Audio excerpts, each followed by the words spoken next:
listed among like 25 React developers to know in the world. Wow, that's big. Yeah, like that. Not the best. I'm talking to famous people.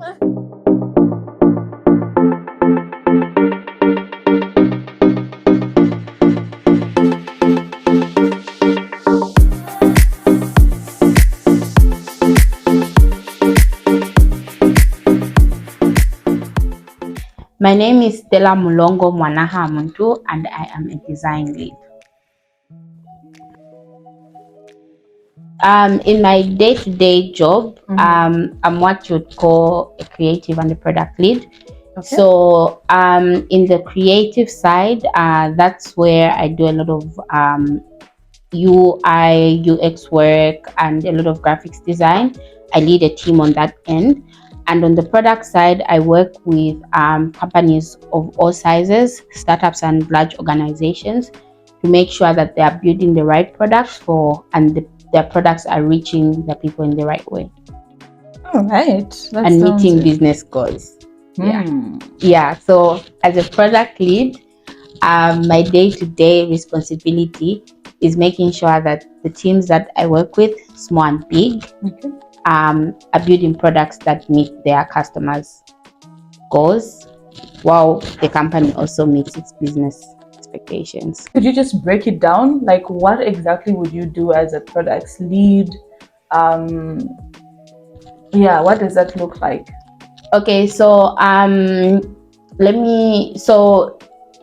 if a startup is coming up with like a new product, or if an organization or a bigger organization is trying to come up with like a new product also, or a new feature update, somebody like me would be engaged in if I'm also not the designer, or if I don't have a team, I'm actually like the user interface designer. I have to do user research. I have to make sure that the product is being designed to be usable. So we call that usability in like literally everything to do with design.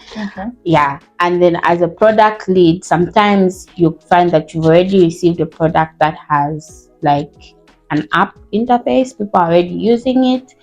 And from there, you just have to make modifications targeting like the challenges that the company basically put you. So again, those could be usability issues. Those could be refining a user flow because maybe the steps are too many. That could be auditing the code to make sure that there are no bugs, and making recommendations based on that.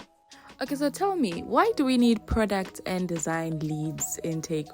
Why do you think your particular field and role is important? So my role is very important because technology is built, and this is how I'm going to say it. First of all, like technology has advanced faster than anything in the world. Like it took so many centuries for us to like figure out flying a plane. It took like even more centuries figuring out how to light a bulb. But then technology has advanced in like a time 1 billion times like faster than how long it took for us to like get an airplane flying in the sky. So what that means is that the technology is a little bit too much ahead of us. So the point of my job is from the people's point of view, because I'm a person of the people. I have to make sure that the products that people are building, yes, while they're making these companies a profit, I need to make sure that people are enjoying using the products that they're using. I need to make sure that the products that these companies developing and putting out are ethical. I need to make sure the most part is just making sure that the usability on these products is user friendly, and then I go in deeper to make sure that we are also putting out ethical things, because as we all know, there's been a lot of negative effects of technology. So some of those things are not done on purpose. They just happen to happen, and you learn it like because it's already out there. So that's my job.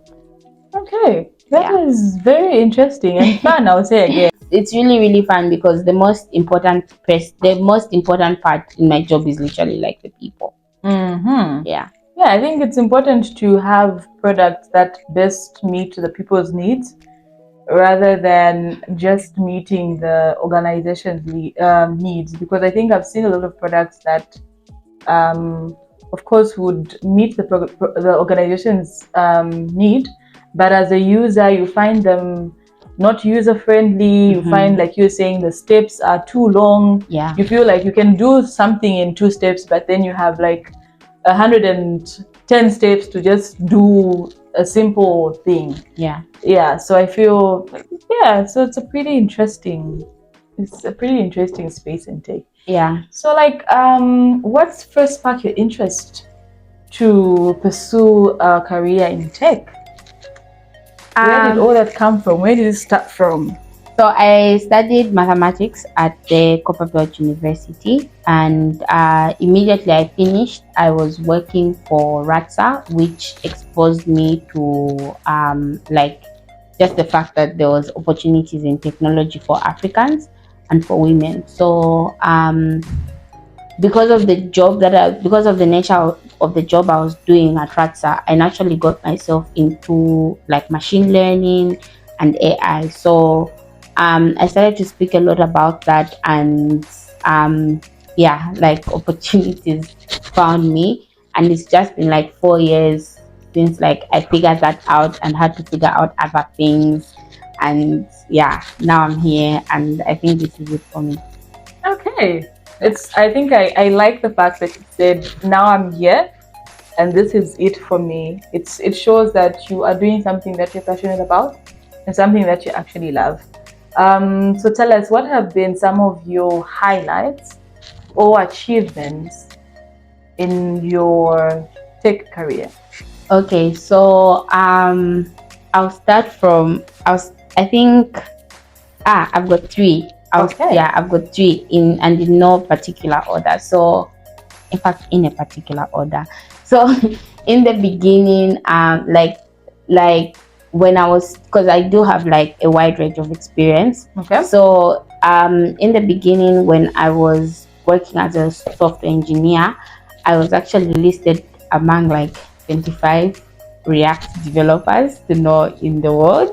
Wow, that's big. Yeah, like that. Not the best. I'm talking to famous people. Not the best React developer, but then like the React developers to know, because I do believe in putting out information and like making information like accessible and like just sharing what I know, even though there's 1,000 other people sharing the same thing. Like it's my knowledge, so it's mine. You share it in your own perspective. Yeah, so that was actually pretty exciting that an article like was written about me, and like my name was placed among like really other great like developers like in the world, that are really good developers in the world. And then the next notable achievement is when there was COVID was really hard. Obviously, like for many people. But in that year, I was working among a team of like diverse Africans. So like a lot of CEOs, a lot of founders, a lot of like podcast hosts, a lot of investors, and we came together to host the African Renaissance Conference, which attracted, I think, over like 20,000 people across the globe, like for that web conference, that online conference.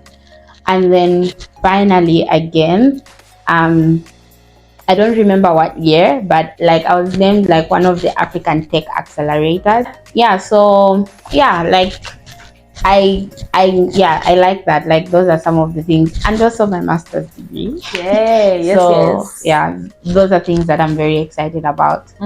Yeah, they're very things. Yeah, those are the things that I think are very nice achievements. Yes, very, very nice ones. I think most of them I've noticed are either like achievements where you're getting recognition for something that you've done. And I think what I like about what you've mentioned is the fact that you like to share knowledge. I think tech really needs more people who are willing to share information, willing to share knowledge. So I think it's good to know that you're one of those who love to share your knowledge. Thank you. Yes. So you mentioned that tech is one of the industries that is dynamic, to paraphrase what you said, and clearly has changed a lot over the past few years. So what would you say are some of the ways that the industry has changed since you joined the industry? Let me start. Obviously, let me like just start with like the tools and the technologies. Like, Okay. There's so many tools that are out there that make like getting into a tech career so easy compared to like back then. I also think, as much as there's been like a lot of tools, there's also been like a lot of openings for different roles in technology. So really, like, you don't have to be a cable manager, or you don't have to be like a cable manager or like super technical. There's so many opportunities in tech. I think that's really it. Like, I only have good things to say about where tech has come from and where it's going.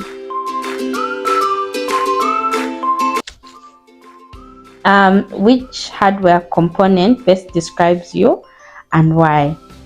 I would really say a screen protector. Like, I'm so easy to crack, like in every way. I'm so easy to crack, but then like, if I'm spoiled, even your whole phone is spoiled, and replacing that screen is very expensive. Yeah.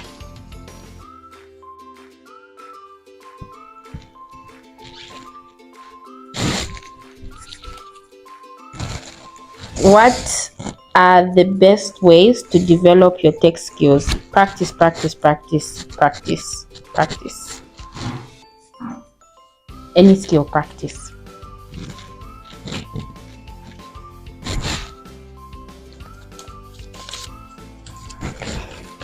How do you handle criticism?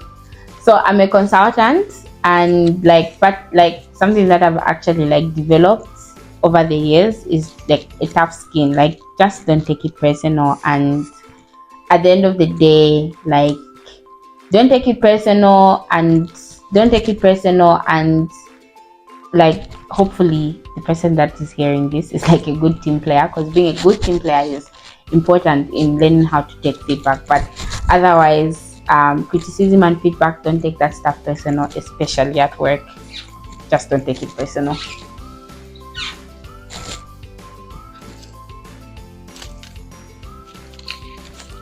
Which song best describes your tech career? Work by Rihanna. Work, work, work. All right. Or it should have been, I'm on the edge of glory.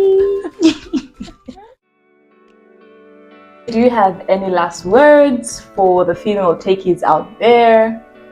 Like I've always said, is that just put yourself at the table. Like, be confident in yourself, be confident in your skills, challenge the status quo, and the fact that you are a woman really is actually what makes you perfect for the job. Because again, I have said it, that there's certain things that men just can't build, or a certain point of view that men just don't have. So like, a woman's point of view is very, very important at the table.